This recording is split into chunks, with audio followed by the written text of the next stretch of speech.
Hingga saat ini DPRD Sulawesi Selatan belum menunjukkan progres pembahasan rancangan APBD untuk tahun 2020. Meski begitu, pihak DPRD Sulsel menargetkan pembahasan RAPBD rampung pada akhir November nanti.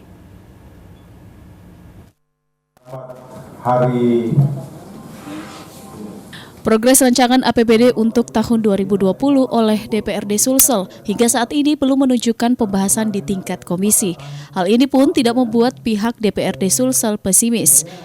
Wakil Ketua DPRD Sulsel Darmawang Syah Muin mengaku optimis pihaknya bisa merampungkan rancangan APBD sesuai jadwal. Bahkan Darmawang Syah menargetkan pembahasan RAPBD 2020 bisa rampung pada akhir November nanti. Kita sudah tadi rapat pandangan umum fraksi-fraksi, kemarin sudah nota keuangan sudah masukkan Pak Gubernur. Memang kalau melihat dari segi kacamata biasa, sepertinya APBD dianggap bahwa sempit sekali untuk waktu kita untuk menyelesaikan.